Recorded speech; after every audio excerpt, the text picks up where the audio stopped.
Ce livre-là, vous n'êtes pas prêt de le lâcher.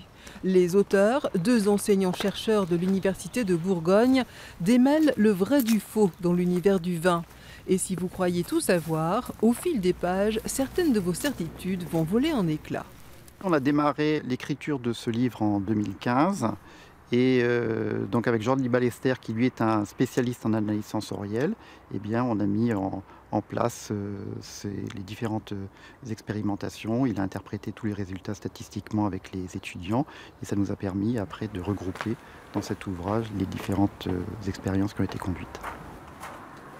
La vérité par A plus B pour démystifier certaines croyances et répondre aux questions que nous nous posons tous. Est-ce que le vin blanc fait plus mal à la tête que le vin rouge?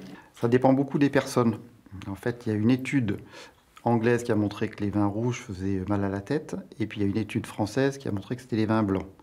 Mais en aucun cas, ce sont les sulfites. Est-ce que quand on achète un vin médaillé, c'est forcément un gage de qualité? Alors il n'y aura pas de mauvais vins, parce que les mauvais vins ne gagneront jamais un concours. En revanche, sur plein de vins moyens, la chance qu'un vin moyen gagne un concours est la même que pour un autre vin. Alors est-ce que c'est vrai que lorsqu'on met une cuillère dans une bouteille, ça préserve la qualité de l'alcool? Ce qui est surtout connu, c'est le fait d'utiliser une cuillère en argent pour garder l'effervescence des champagnes ou des créments. Et en fait, quand on met une petite cuillère en argent dans le goulot de la bouteille, ça ne préserve en rien l'effervescence des vins.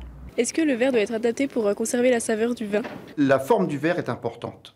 Et suivant la forme du verre, la perception aromatique des vins peuvent être plus ou moins importantes. Est-ce que c'est vrai que carafer le vin peut changer son goût? Ce que l'on a montré, ce qui nous a étonné, c'est que pour les vins blancs, eh bien, ça a amélioré la qualité des vins blancs d'être carafés, ce qui est quelque chose qui n'est pas souvent réalisé. En revanche, pour les vins rouges, on s'est aperçu que certains vins rouges étaient meilleurs après carafage et d'autres, il n'y avait pas de modification de la qualité du vin. Dans les dîners, en ville ou en famille, avoir lu ce livre vous permettra d'avoir réponse à tout, ou presque.